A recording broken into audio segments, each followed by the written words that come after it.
Vamos a hablar del infarto. ¿Cómo saber que estamos en riesgo de un infarto? Mucho ojo con eso porque tenemos una nota y por supuesto el especialista junto a nosotros. Adelante. Curiosamente, siendo una de las principales causas de muerte en el mundo, muchas veces no se llega a reconocer los síntomas de un infarto y por lo tanto no se trata a la persona a tiempo.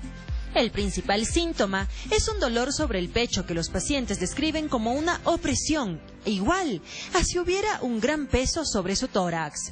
Pero a veces este dolor no es tan intenso y otras veces la persona no le da la importancia que tiene, atribuyéndolo a diversas causas como estrés, angustia, gases, entre otras.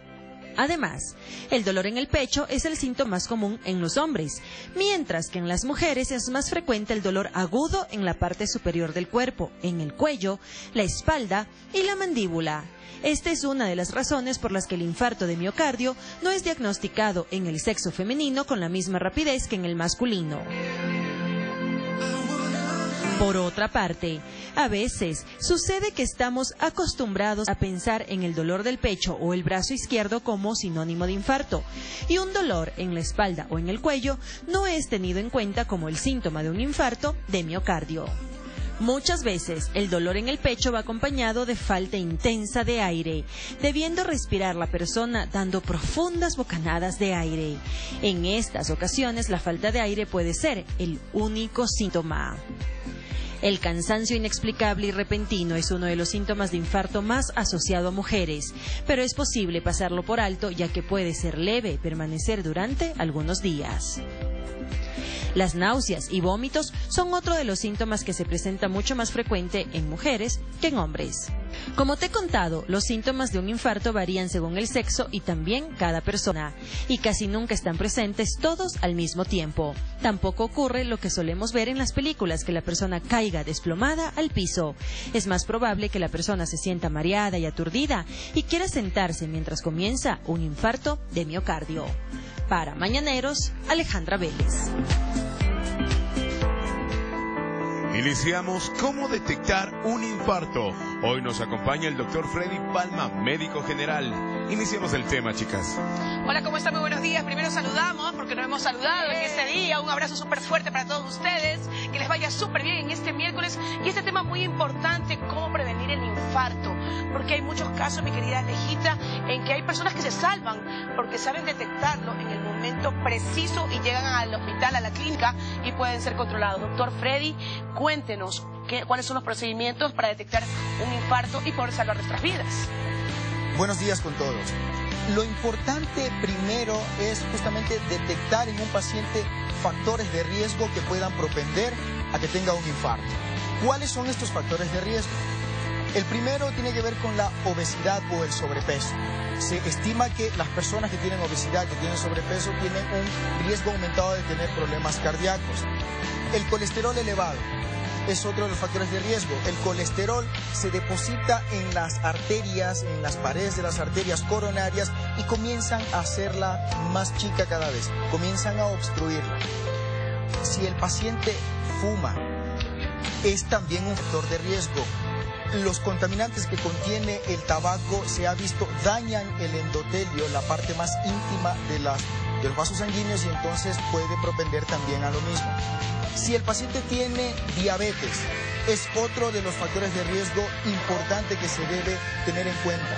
El sedentarismo del paciente también hay que tenerlo en cuenta. Entonces, lo primero es verificar estas condiciones de vida que tiene el paciente que puedan ser factores de riesgos y propender a un infarto. Ahora bien, ¿cómo se presenta un infarto agudo de miocardio? Y este dependerá mucho de la porción del corazón que está siendo afectada. Es correcto, porque puede ocurrir que se obstruya una arteria secundaria, dañe solamente un poco del músculo cardíaco y entonces los síntomas son más leves. ¿Qué puede ocurrir?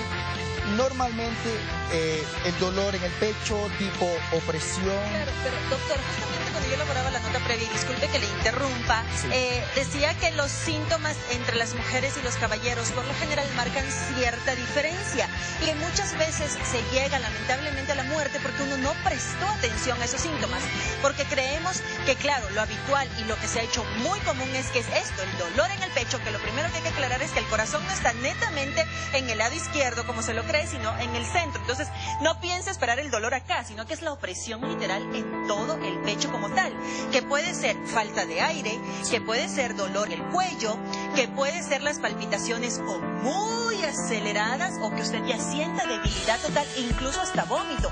Muchas veces la persona dice, me duele el pecho, y perdón lo que voy a decir, pero es costumbre en nuestra cultura. Puede ser una llanura de gases, cuando claro, puede ser un infarto. ¿Estoy en lo correcto? ¿Estoy equivocada, doctor? ¿Cómo prestar atención y decir, alerta, estos síntomas pueden acabar con tu vida? Es importante mencionar que ante cualquier dolor en el pecho, lo que debe hacer un paciente es acudir con su médico, que sea el médico el que diga, no se trata de un infarto, no se trata de una angina de pecho, se trata de cualquier otra cosa. Hay una patología muy común que suele confundirse con un infarto agudo del miocardio, que es una neuritis intercostal. ¿Qué quiere decir eso para que la gente lo entienda? ¿Cómo no? Entre las costillas están los nervios. Cuando uno de estos nervios se inflama por cualquier motivo, duele. Y entonces el dolor es referido en el pecho. El dolor es referido también cuando la persona respira, pues se mueven las costillas y entonces se puede interpretar como falta de aire, como sensación de ahogamiento. Pero, repito, la conducta adecuada es que deben acudir con un médico, que sea el médico el que examine, que haga las pruebas necesarias. La primera será un electrocardiograma, ciertamente. Y entonces, en dependencia del resultado de este electrocardiograma, habrá otros análisis que realizar o se descartará definitivamente de que se trate o no de un infarto agudo de miocardio. Y eso antes, Vicari, de que presentes lo siguiente es muy importante. Hace apenas 2 semanas yo conocí una persona muy allegada a mi familia que estuvo, doctor, y por eso le decía, hay un tiempo plazo, que estuvo aproximadamente 24 horas con 2 infartos. El uno pasó y no daban los doctores con qué eran. Entonces yo sí creo que como pacientes, como familiares, como personas, tenemos el derecho a exigir, si no me siento bien, elabore un electrocardiograma. Esa es la clave, puede ser el punto más importante para salvar su vida. Y si usted quiere salvar su vida, siga con todos los consejos que le estamos dando en esta mañana. Pero antes de seguir con esta entrevista importante, vamos a ver lo que piensa la gente sobre este tema tan importante también para su familia. ¿Tú sabes cómo detectar un infarto? Exactamente no. Te cuento que no lo sé. ¿Sabes cómo detectar un infarto tal vez? No. Claro, cuando la persona se pone inconsciente y está adormitada y no hay respiración normal. ¿Con dolor en el corazón? Ya. ¿Alguna otra que sepa? Presión en el pecho tal vez. Sudoración, puede ser.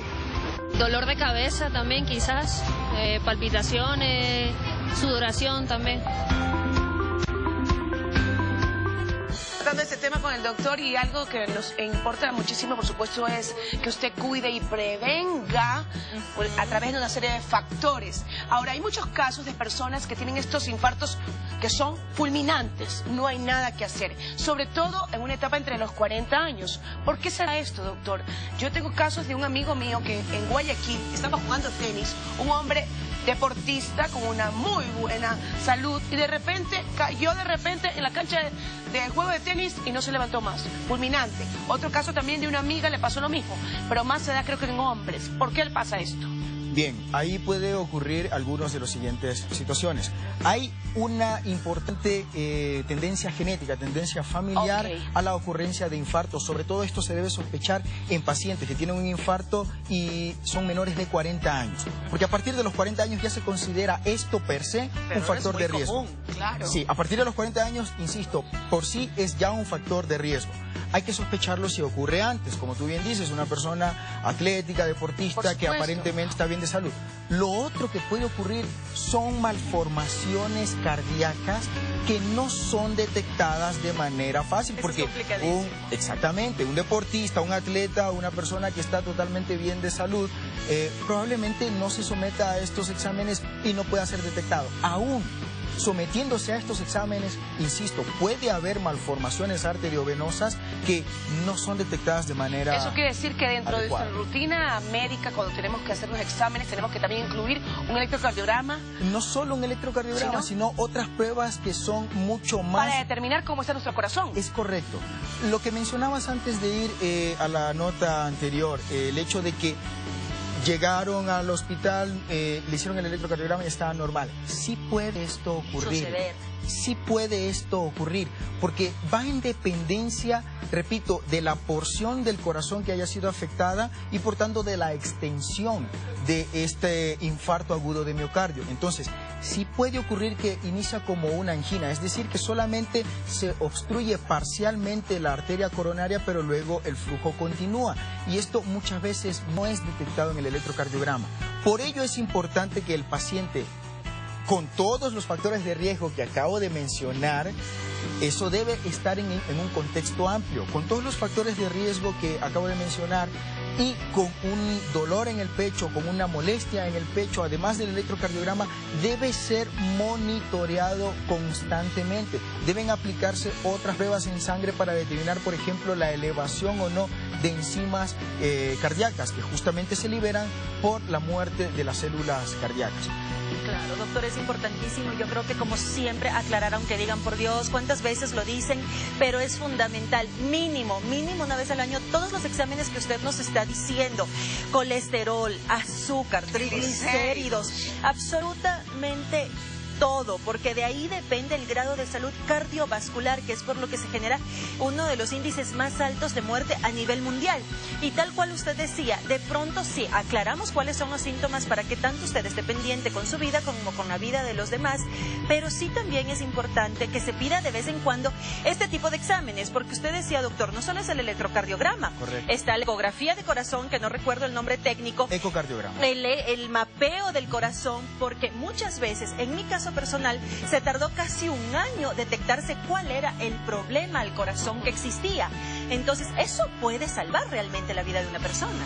De acuerdo. Es importante que tu médico de cabecera, y repito, en el contexto de los factores de riesgo que ya hemos mencionado, dictamine la realización de una serie de exámenes que sí van a ir un poquito más allá del electrocardiograma, porque insisto, puede ser normal si lo hacemos ahora, pero otras variantes que se deben tener en cuenta, estas sí pueden salir alteradas y entonces dar el aviso de que algo puede estar ocurriendo con el corazón. Permíteme mencionar un factor de riesgo que también actualmente está volviendo muy importante, y es el hecho de los deportistas de fin de semana. Ah, claro, que no tienen preparación para nada y de repente se meten en una maratón de 15 kilómetros. No.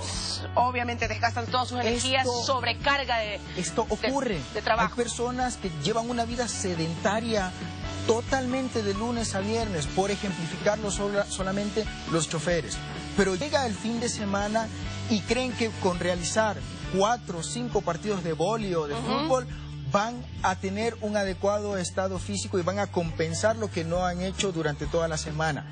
Eso es un factor de riesgo elevadísimo para la provocación de un infarto agudo de miocardio. Wow. Hay que cuidarse muchísimo y, por supuesto, tomar en consideración todos estos consejos del doctor Freddy. Gracias, Freddy, que le vaya muy bien. Encantado. Y siempre cuidarse lo mejor para usted y para toda su familia. El tema genético es importantísimo. Si su papá, su mamá o alguien en su familia ha tenido problemas cardíacos, si ha tenido infartos, ha fallecido por esta razón, tengan mucho en consideración y plantéeselo a su médico. Seguimos con mucho más. ¡Cari, querida! Así es, Cari, yo tengo muy buenas recomendaciones. Le quiero hacer una pregunta, mi querida Mañana.